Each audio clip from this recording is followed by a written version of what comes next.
Donc oui, moi je disais, je suis déraciné, je suis, comment on appelle ça, ces plantes qui poussent hors sol, moi je suis hors sol, quoi.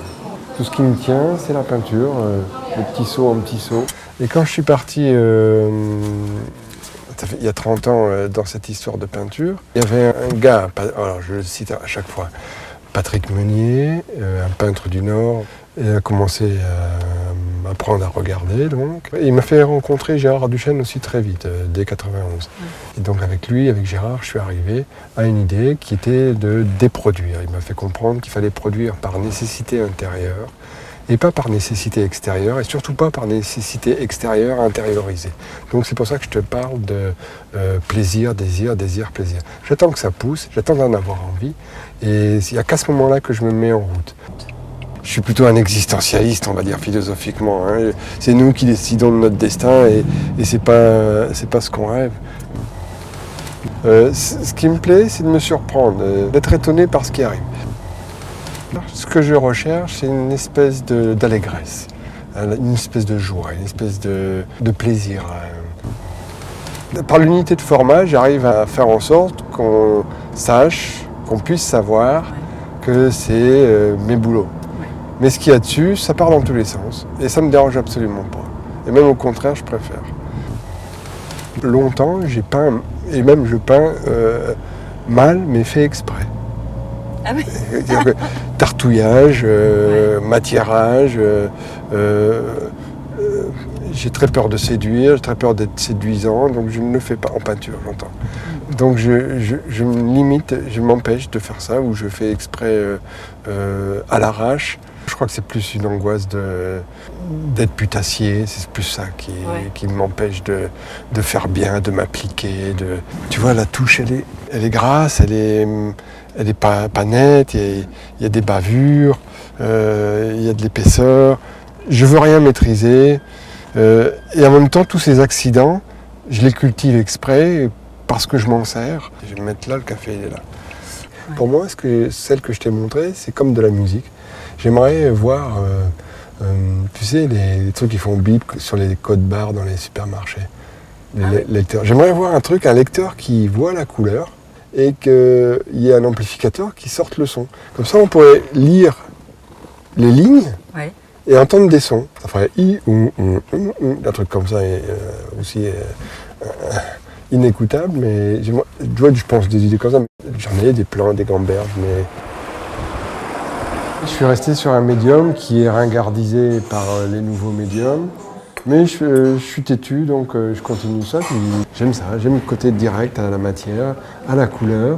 Et avec la petite toile que je t'ai montré en exemple là, dans ce film, ce qui me plaît, c'est la simplicité, l'hyper-simplicité du processus de l'ambition. Et alors ça, grand plaisir à se laisser, à suivre ce qui se présente, à suivre cette toile et à se laisser porter. Mais d'être là, c'est une vraie jouissance. Et je continue avec le blanc à faire mes nouilles, comme ça. Donc ça prend le bleu et ça... Moi je crois que j'ai quelques qualités, je commence à les voir au bout de 30 ans de pratique. Hein. C'est le côté, ce que j'ai appelé roots, un peu, le côté un peu brut. Hein, c'est le côté éparpillé peut-être, que ça aille dans tous les sens. Qu'il soit quand même tenu, ne serait-ce que par le format. Et puis ce que j'ai avancé récemment, c'est installer des toiles. Mais que ça reste plat, ça reste frontal. J'aime la frontalité. On est responsable si on affronte ou si on biaise. Donc j'aime bien la frontalité, j'aime bien cette dureté de la frontalité. Hein, comme dans un combat d'arts martiaux, comme on dit, la frontalité, on est en responsabilité, on est en courage. Ce qui me plaît, c'est qu'on ait le courage de tenir le regard. Et alors ce qui se passe dans mes toiles, c'est que, de loin, elles sont jolies, finalement, elles sont bonnes. De près, on voit trop la matière, ça choque un peu. Mais quand on la voit de loin, elles sont plus séduisantes.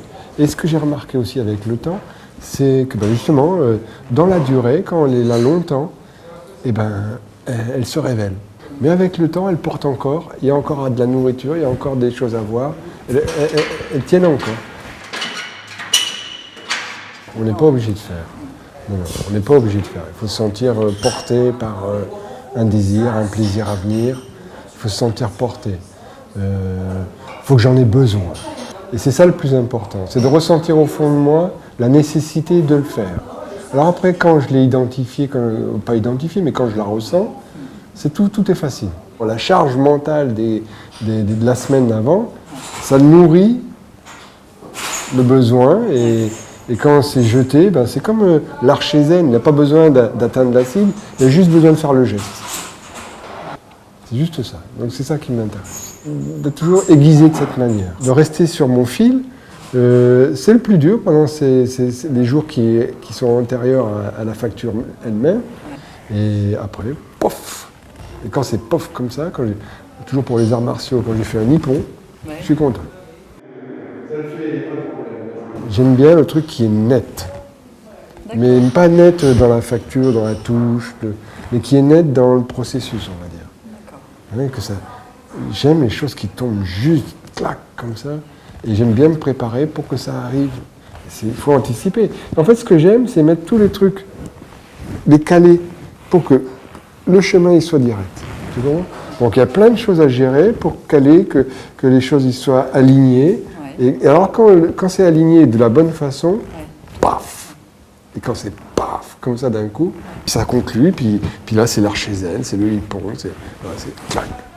Puis c'est fini, je ne retouche pas, je mets ma petite signature, la pose, la photographie, puis c'est parti sur une autre dimension. Et après, il y a la suite, il faut un regardeur, et puis à la limite, il faut un coup de cœur. Voilà. Parce que je te dis que je voulais pas séduire, mais au fond, je veux séduire aussi. Donc, bonjour les contradictions.